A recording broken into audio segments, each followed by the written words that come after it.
People love The Mandalorian, or at the very least, I think it's better than The Rise of Skywalker. I think? Who am I to say? I don't speak for the internet. There's hundreds of people on here at any one time. But what I do know is The Mandalorian is packed with Easter eggs and references to the Star Wars prequels, sequels, and originals, plus the animated spin-off shows, the Legends universe, all of these things. Characters, aliens, the Force, weapons, Boba Fett, and so on and so forth. So what we're going to do here is go episode by episode, touching on all the major Easter eggs and references. Here are the time codes for each one. If, say, you want to skip to the episode with Bill Burr, and if you could leave a like, that'd be great. And if not, well, quite frankly, I'm hurt. But I won't let it show because I'm one of those tough guys and I don't care about nothing or nobody. Chapter 1. Now, for those who don't know, the timeline of this series is that it's set 5 years after Return of the Jedi. The Empire is very much on the way out. The New Republic is currently being established, but everything still sucks. Our lead character, his real name is Din Djarin, and he is an orphan of the Clone Wars and has a hatred of droids in general. But we'll touch on that in later episodes. And straight out of the gate, this has references to the Star Wars Holiday Special. For one, the rifle that Boba Fett carries in that is very similar to the one that the Mandalorian carries. Horatio Sands' alien even mentions Life Day.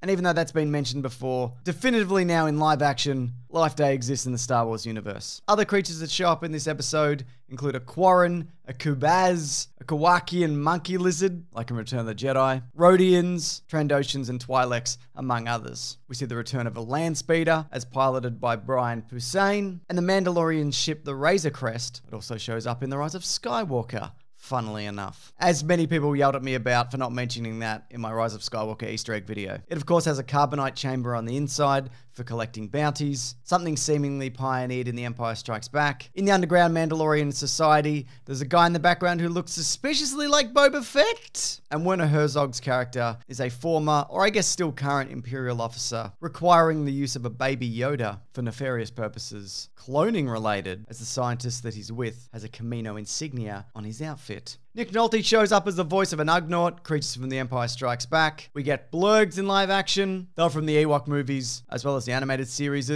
and they've also shown up in Star Wars Rebels. IG-11 is the same model as the bounty hunter IG-88, this time voiced by Taika Waititi. And of course, as mentioned, we get a baby Yoda, who's not Yoda at all, because Yoda's dead. He's a different Yoda. Even though the species aren't called Yodas, he's a different Yoda. Chapter 2, The Child. We get an ambush by some Trandoshans, like Bosk. You remember Bosk? The return of Jawas. There's some kind of different species, I'm assuming. They have different color eyes. The Jawas also mentions that he sounds like a Wookiee.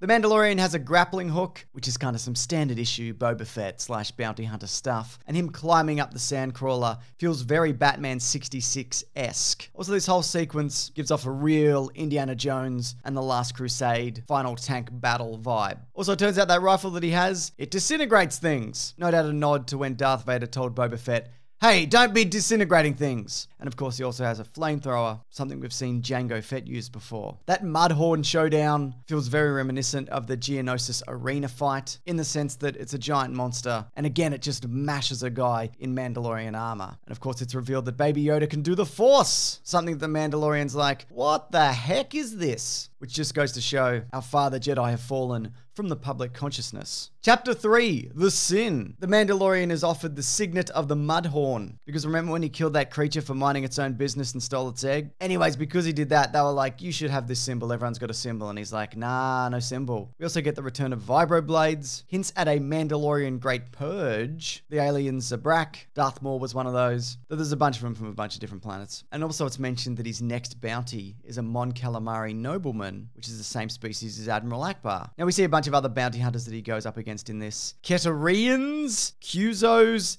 Melbu, Niktu, Rhodians again. Do these pictures even match up with the words that I'm saying? Who's to say? We also see battle droids in flashback, and one of those interrogation units that we saw in A New Hope. And also this thing. You remember this thing? Oh my god, what's old is new again. Chapter 4, Sanctuary. We see a Lothcat in live action, something popularized in the animated series. The Mandalorian also calls Baby Yoda a womp rat, something that Luke just had a great time shooting in his teen years. Cara Dune is a shock trooper, or she was for the rebellion, but she got got out of that game and mentions that she was present on the Battle of Endor. This whole story, of course, it has a very Seven Samurai vibe to it. You know, villagers ask for help from like a band of marauding pirates and the like. You know, Seven Samurai, Magnificent Seven, Three Amigos, every second episode of Xena Warrior Princess. The aliens that they go up against is the Clatoonians? Am I saying any of these names right? Doesn't matter. And they have an ATST. Chapter 5, The Gunslinger.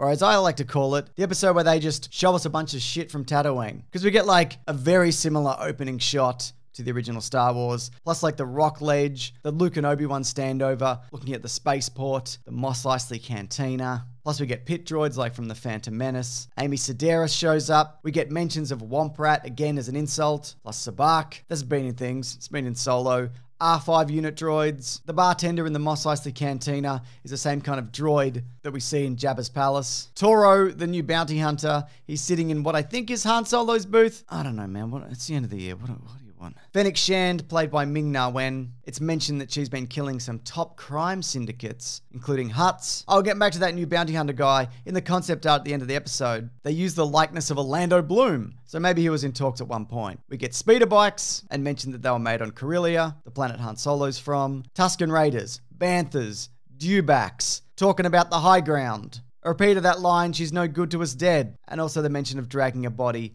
to Beggar's Canyon. Also, who's this character at the end? Mysterious. There's mysteries afoot in this episode, I think. Chapter 6, The Prisoner. Bunch of cameos in this. Bill Burr, who notoriously does not like Star Wars. I saw it later. By the time then I was too old, and I was like, this is like a cheesy self-help book. Shows up as an Imperial sharpshooter. He's got 3 guns, but he's still a terrible shot for the most part. I mean, Imperial sharpshooter, it's a pretty low bar, isn't it? The Deveronian is played by Clancy Brown, who also voiced Savage Opress. The Twi'lek is played by Natalie Tina. The droid, Zero, is voiced by Moss from the IT Crowd. Gungans are brought up. We see one of those 4-armed monkey people, like the one Jon Favreau played in Solo. Mouse droids. This guy with the rebel helmet. What's really New Republic at this point? That's Matt Lanter. He's the voice of Anakin Skywalker in the Clone Wars animated series. You know those X-Wings that show up at the end? Well, that's Dave Filoni, this series creator, who was also one of the key minds behind the Clone Wars and Rebels. Plus Rick Famuyiwa, who directed this episode and has directed a bunch of other great stuff. And of course, Deborah Chow, who also directed some episodes in this series and is going to be show running that Obi-Wan show.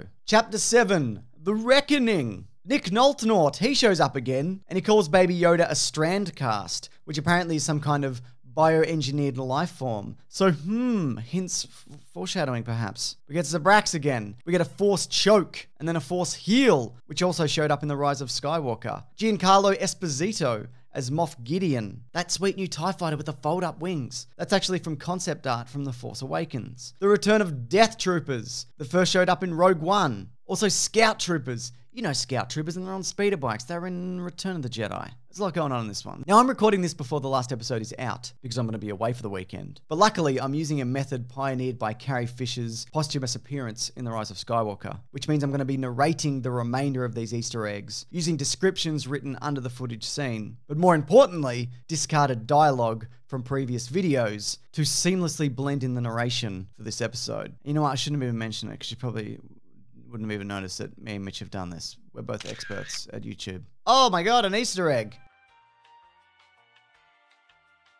Memorable characters and activities. Things missed and Easter eggs. Various locations. This is a reference to Star Wars, the movie. One of the good ones. I wonder if Boba Fett's going to show up in this episode. I record this in case he does. Things missed and Easter eggs.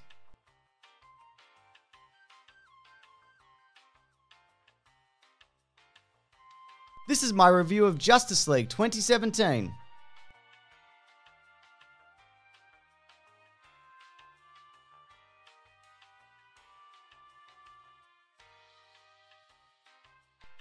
One of the good ones.